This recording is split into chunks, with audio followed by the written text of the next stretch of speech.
할렐루야. 오늘 히브리서 10장 35절에서 39절 말씀입니다. 오늘 제목은 믿음의 소망이라는 이런 제목을 붙여봤습니다. 주님과 가까이 하고 항상 말씀 안에서 우리가 깨어서 있어 그 말씀을 통해서 은혜를 받고 그 말씀을 통해서 하나님의 진리의 말씀으로 영적으로 강해지면요, 안 보이는 악한 영들이 무섭지가 않습니다. 왜? 안의 말씀으로 영적으로 그들을 물리치면 되거든요. 그래서 우리가 사단이 아무리 나를 위협할지라도 겁낼 것이 없다는 겁니다. 왜? 우리는 사자처럼 돌아다녀도 우리가 틈을 보이지 않고 하나님의 말씀 믿음으로 굳세게 아주 강한 믿음을 가지고 늘 충만한 은혜를 받고 살면요, 마귀의 괴계에 우리가 능히 이길 수가 있다는 겁니다. 그래서 우리가 이렇게 믿음 생활을 하다 보면 또 예수를 믿다가 낙심하고 넘어진 사람들도 있습니다. 그래서 영적인 공격에 아무 반항도 못하고 그냥 넘어지기가 쉽습니다. 그것처럼 악한 영들이 우리 약한 것을 알고 있기 때문에 우리를 쉽게 침범하고 우리를 쉽게 넘어뜨리지만 그 사람만 넘어뜨리는 것이 아니라 교회에도 또 교인들 가운데 또 약한 자를 공격하게 된다는 겁니다. 그래서 우리가 교회 와서 은혜를 충만하게 받고 성령으로 충만하게 무장해야 된다는 것이 무엇입니까? 교회에서 좋은 것을 봐야 되는데 좋지 못하는 거, 원망, 불평, 분노, 시기, 질투, 수근수근, 비방 이런 것들을 먼저 보게 되면요, 내가 믿으면서 자연히 떨어질 수밖에 없습니다. 내가 좋은 것을 보지 못했기 때문에 안 좋은 것을 보고 전부인 양 우리가 그것을 마땅히 여기고 그렇게 행동하는 것이 마땅한 줄 알게 된다는 겁니다. 그래서 우리가 우리 믿음의 그것처럼 우리가 예수 그리스도의 퍼들을 향하여 우리가 목표를 정하고 우리가 나아가야 된다는 겁니다. 우리가 목표를 정하지 않으면 우로나 좌로나 치우쳐서 넘어지기 십상이라는 겁니다.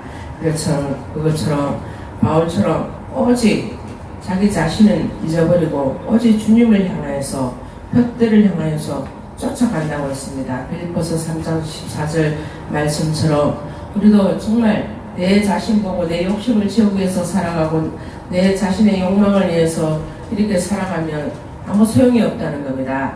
그래서 오직 주님을 향하여서 나는 온데간도 없고 우리 주님만 바라보고 푯대를 향하여서 걸어가야지 우리가 오르나 좌르나 치우치지 않고 넘어지지 않는다는 겁니다. 설령 넘어질지라도 다시 오뚜기처럼 벌떡 일어나서 하나님 앞에 정말 선한 군사로서 하나님 악한 영을 물리치는 군사로서 우리가 온전한 믿음을 가지게 된다는 겁니다. 그래서 우리가 하나님 앞에 우리가 구원받고 또 주님 앞에 두려울 것 없이 우리가 주님 앞에 말씀으로 전진해 나갈 수 있고 앞만 바라볼 수 있고 주님 향해 나아가는 것이 중요하다는 겁니다. 신앙생활은 오직 후진이 없다는 겁니다. 전진만 해 나가야 된다는데 사람들이 대부분 전진보다 후진하는 경우들이 많이 있습니다. 그것은 왜 그렇습니까? 믿음의 신앙이 떨어지고 주님의 말씀을 온전히 주의 중심으로 생활하지 못하기 때문에 영적인 각성이 없고 영적인 충만함이 없기 때문에 우리가 넘어지기 십상입니다. 그래서 신앙이 떨어지고 내 마음과 내 몸과 내 영혼도 자문하면 추락하게 된다는 겁니다. 그래서 우리가 하나님의 말씀을 통해서 내가 은혜를 받고 믿음 안에서 내가 강해져야 된다는 겁니다.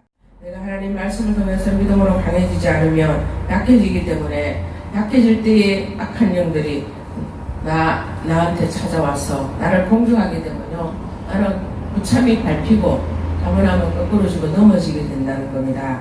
그래서 심하면 또 이거 죽는 것이 아닌가 이렇게 생각할 때가 있다는 겁니다.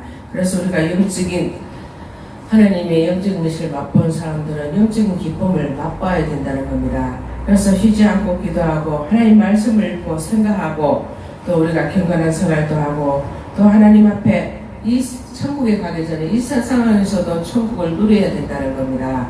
우리가 은혜를 많이 받고 은혜의 생활을 많이 하고 하나님 앞에 칭찬받는 자가 되기 위해서는 우리가 끊임없이 우리가 믿음의 경주를 잘 해야 된다는 겁니다.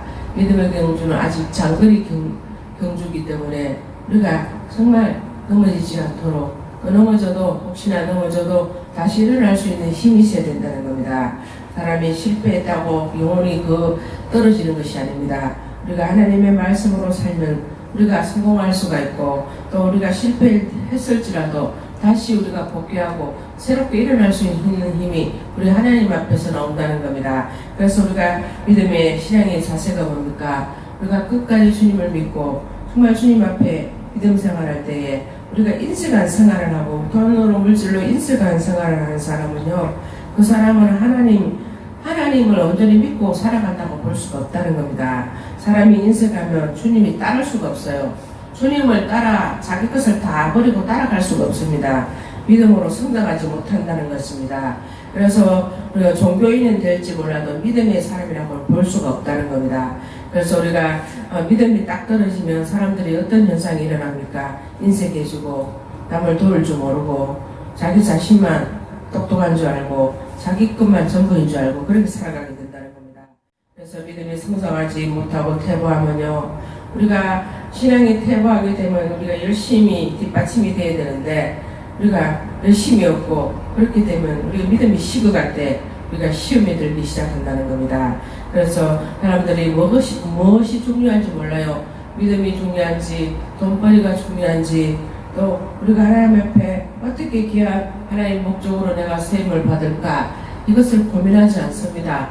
내가 어떻게 하면 돈만 많이 벌어서 내가 이 세상을 지배하고 사람들을 지배하고 내가 최고로 높은 자리에 앉아서 딴 사람들을 명령하고 내가 호의호식하고 내가 내 잘난 것을 자랑하고 살아갈까, 이렇게 하는 사람들이 점점 많아지고 있습니다.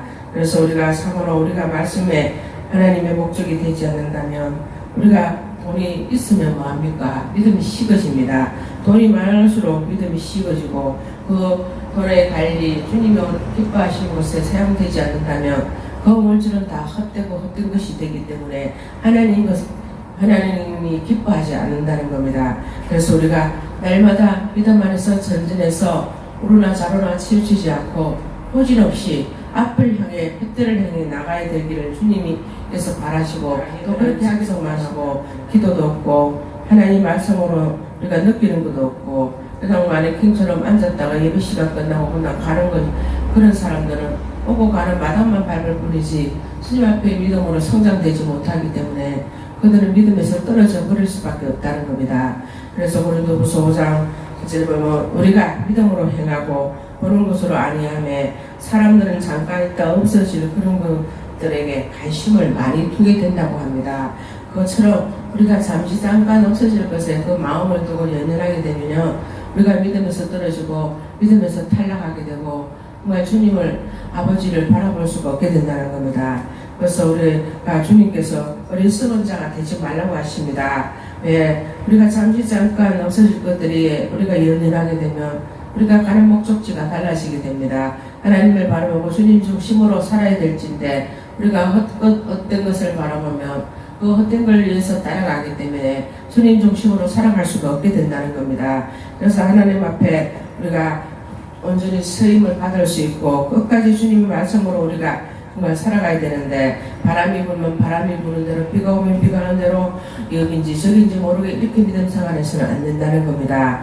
그래서 우리가 참으로 말씀으로 우리가 보고 또 행하고 또 주님이 보시기에 참으로 믿어온 사람, 또 주님께서 기뻐하는 사람이 되어야 된다는 겁니다. 그래서 우리가 참으로 하나님께서 사람들이 그러죠.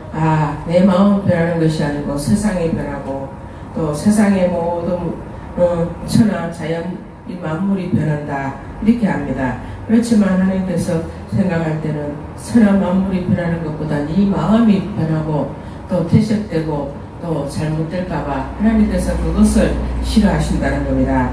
그래서 우리가 하나님이 계신 것을 또 안 믿는 사람은 어디에 있는지 또 무엇을 하는지 이렇게 궁금한 사람이 많이 있습니다. 하나님이 어디 계십니까? 우리 마음에 있고 또 주님께서는 또 우리 심령에 계신다는 겁니다. 그래서 하나님 말씀으로 우리가 믿어지고 우리가 주님 말씀이 들려지고 또 이해가 되면 우리 마음에 주 중심에 우리 하나님이 함께 하신다는 것을 믿게 된다는 겁니다. 그래서 우리가 말씀과 믿음으로 또 성령으로 또 사랑 안에서 협력하여 선을 이룰 수 있어. 예수님은 우리가 어린 양을 먹이라 하십니다. 왜 내 양을 치라 이렇게 말씀합니다. 주님은 사랑을 입고 주님의 사랑을 배운 자로서 그 사랑을 전하라고 말씀하십니다. 그래서 우리가 하나님의 말씀과 믿음으로써 우리가 모든 것을 주님 중심으로 생활하고 주님 뜻 가운데 우리 행해야 된다는 겁니다. 그래서 우리는 우리 마음대로 살아갈 수가 없습니다. 우리 경험으로 말할 수가 없습니다. 우리는 하나님 말씀으로 우리가 주님 말씀으로 순종을 하고 그 말씀을 하나님의 놀라운 축복을 받을 수 있는 우리 비결을 배워야 된다는 겁니다. 하나님 말씀하신 대로 우리가 더하지도 말고 감하지도 말고 그대로 순종하기를 원하십니다. 그래서 우리도 노아도 하나님의 말씀대로 방주를 지으라고 할 때 예배하고 또 그 방주를 지었습니다. 그렇지만 믿지 않는 사람들은 노아 보고 미쳤다고 합니다. 해가 이렇게 쨍한데 어떻게 물난리가 나고 홍수가 난단 말이냐. 아이고 아무래도 노아는 저것들은 미쳤구나. 바람 한 점도 없고 이렇게 날씨가 좋고 이렇게 쨍한데 어떻게 홍수가 난다고 저 배를 짓는다고 구슬방울을 흘리고 그 방주를 짓기 위해서 아주 바쁘게 움직이는 걸 보고 사람들은 비웃었다는 겁니다. 그것처럼 우리도 우리 생각도 움직이면 안 된다는 겁니다. 하나님 말씀대로 주님이 원하시고 기뻐하신 뜻대로 우리가 살아가야 된다는 겁니다. 우리가 하나님의 영적인 방주를 지어야 된다는 겁니다. 우리가 하나님을 말씀으로 믿음으로 믿고 간구하고 기도하는 것들을 주님께서 들어주실 때까지 기도하고 우리의 삶에서 충만한 하나님의 믿음 안에서 우리가 공급받고 은혜로운 정말 성령으로 충만한 그런 믿음의 생활을 해 나가야 된다는 겁니다. 세상 사람들 볼 때 저 믿는 사람들은 뭐 저래서 이렇다 저래서 이렇다 이런 말들을 우리가 귀담아 들을 필요가 없고 그것들을 우리가 뭔가 잘못된 거 있으면 그때 하나님 앞에 회개하고 뉘우치고 또 세상 사람들의 입방에 들어가지 않도록 우리가 주님 앞에 그 은혜 입은 자로서 정말 충만하게 성결하게 순종하며 아버지 앞에 오직 그때를 향하여 나갈 수 있는 믿음의 신앙이 되시고 오늘도 주님을 바라보시고 믿음 안에서 섬기고 봉사하고 믿음 안에서 모든 일에 형통하고 순종함으로써 주님 앞에 칭찬받고 상급받고 멸류관을 받고 끝까지 승리하는 여러분이 다 되시기 바랍니다.